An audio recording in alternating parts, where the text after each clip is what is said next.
Hey everyone, imagine this, you're sprinting, you're giving it your all, but it feels like you're running on a treadmill that's stuck in reverse. You're exhausted, on the verge of burnout, and those big important goals, they still feel miles away, maybe even impossible. Does that sound familiar? Because if it does, then you absolutely need to hear about this incredible book I just dove into, Effortless, Make It Easier to Do What Matters Most by Greg McKeown. Now, you might know Greg from his previous bestseller, Essentialist, which was all about figuring out the right things to do, cutting out the noise, and focusing on the vital few. But Effortless takes it a step further. It's not just about doing the right things, it's about doing them in the right way, making them feel well. Effortless, it's a game changer, honestly. This book isn't about working harder, and it's definitely not about being lazy. It's about being smart and finding an easier, more sustainable path to achieving what truly matters, so you can stop bleeding and breaking for success. So how do we actually do this? McKeown breaks it down into three brilliant parts: achieving an effortless state, taking effortless action, and getting effortless results. It's like a masterclass in making life less of a struggle. Let's start with the effortless state. Think of your brain like a supercomputer, right? It's incredibly powerful, but if it's cluttered with old files, outdated assumptions, and negative emotions, it's going to slow down, just like a computer with a full hard drive. The first step to making things effortless is to clear that mental and emotional clutter.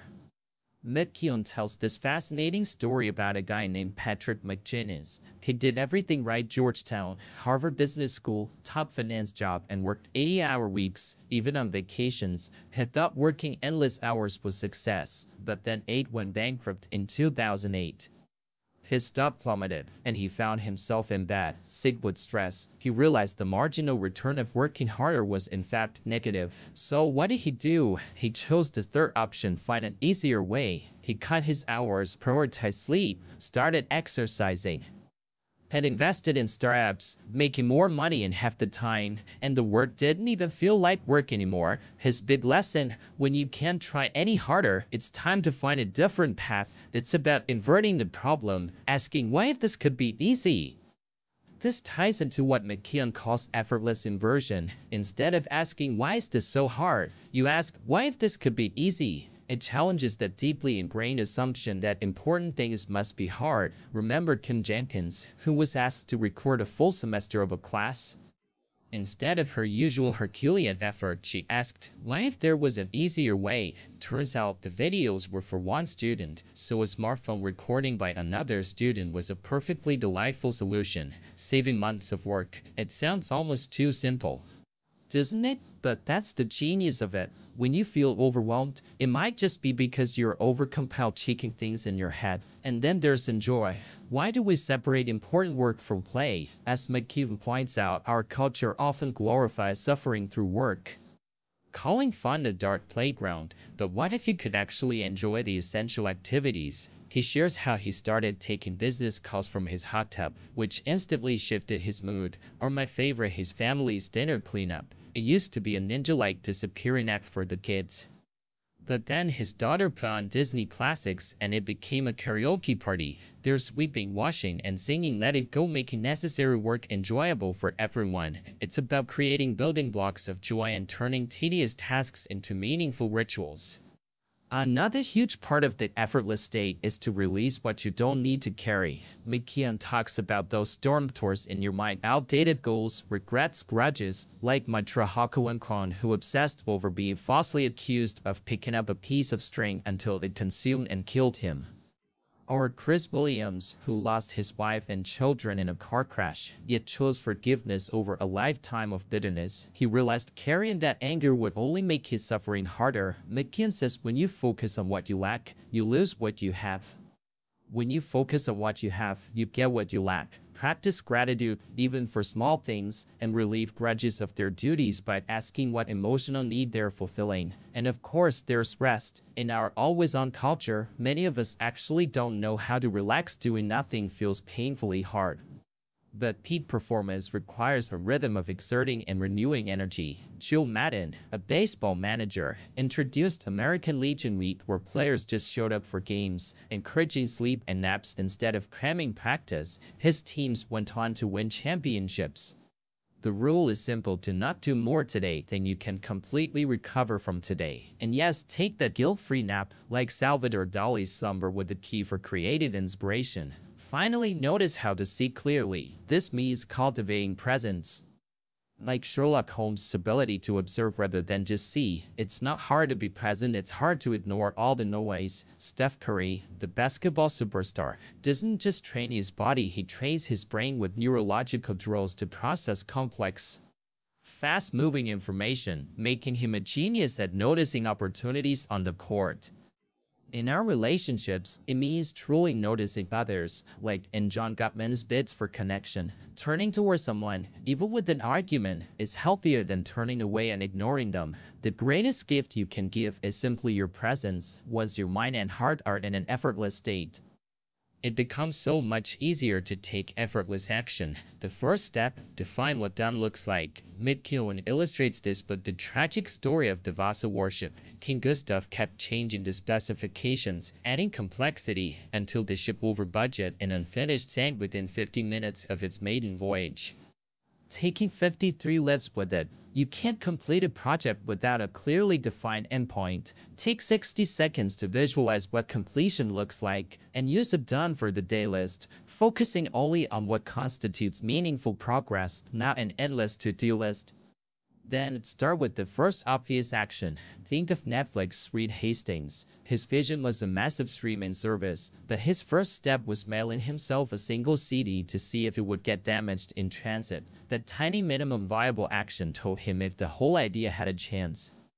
Or the woman who couldn't declutter her living room because she couldn't find her tape measure to order bookshelves. The first obvious step can be ridiculously small, but it creates momentum. Don't wait for perfection, just begin. Next, simplify by removing steps, not just streamlining them.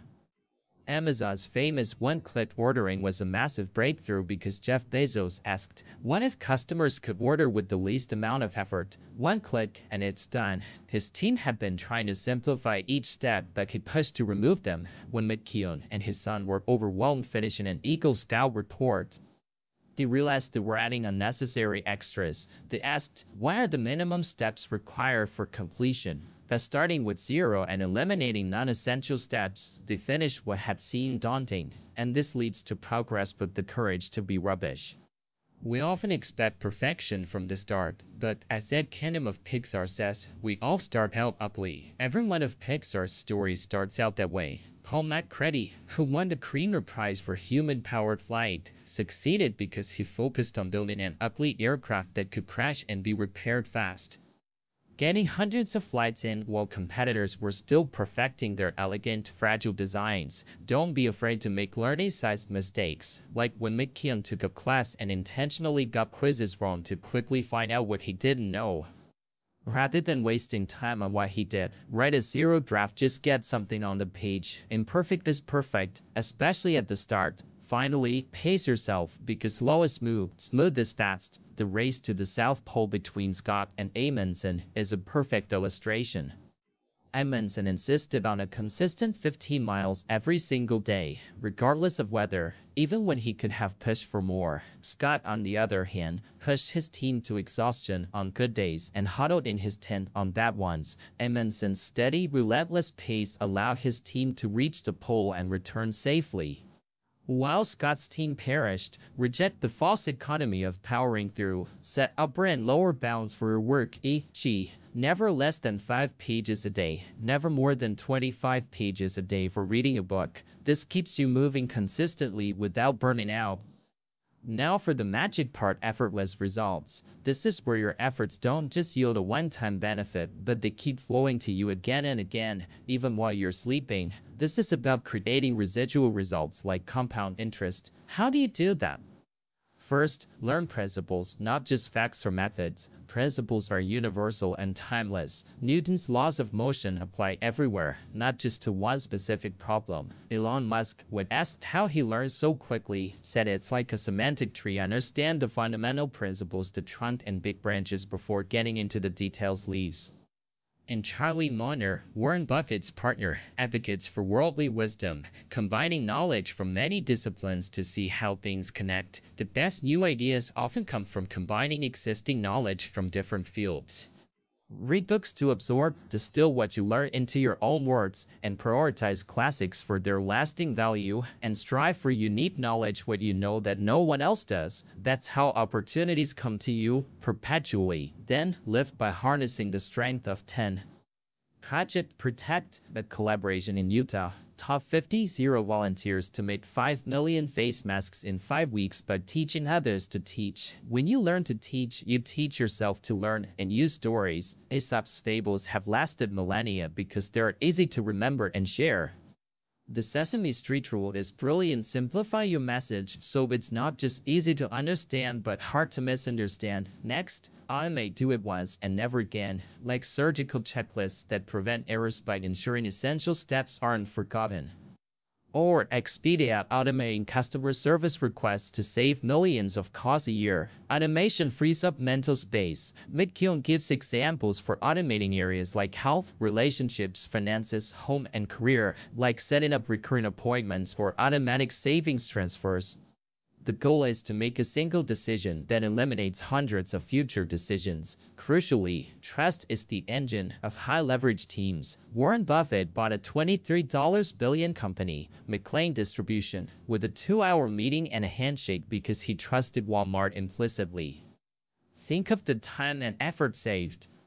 When trust is high, everything is easier. Delegation, open communication, shared information. It's like engine oil, lubricating all the moving parts of a team. The key is to hire trustworthy people following Buffett's 3 I's rule: integrity, intelligence, and initiative, with integrity being paramount, and design high-trust agreements that clearly define results, roles, rules, resources, and rewards. Finally, prevent problems before they happen. John, a colleague of a productivity guru, was bothered for 2 years by a desk drawer that wouldn't shut because of a pencil tray.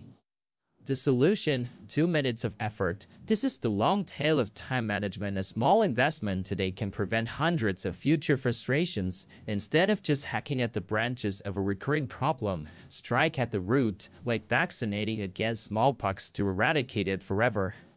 Rather than treating individual cases, or the French railway buying trains too wide for their platforms because they made a faulty assumption, leading to $65 million in platform modifications. Measure twice, cut once applies to so much more than just carpentry. It's about preventing cascading mistakes. This book is a profound and intensely personal journey for McKeown. He shares the harrowing story of his daughter, Eve, who suffered multiple seizures and was in a constant state of freefall with no diagnosis. His instinct was to attack the problem with superhuman effort, but he realized that was unsustainable. Instead, they chose the lighter path, focusing on simple things they could control: singing around the piano, going for walks, reading, playing games, finding positives, and praying. It didn't eliminate the hardship, but it made the experience gentler, preventing burnout. This profound experience crystallized his belief that life doesn't have to be as hard and complicated as we make it. So, my friend, if you feel like you're constantly struggling, carrying burdens you don't need, or pushing uphill when there might be a downhill path, this book is for you. It's a powerful invitation to stop overextending and start living with more ease and joy. It's not about magic, but about understanding principles and applying them consistently, little by little, until the essential becomes effortless. The biggest takeaway for me is that whatever hardship or pain you face, it pales in comparison to the power you have to choose what to do now. Choose the lighter path. You'll thank yourself for it.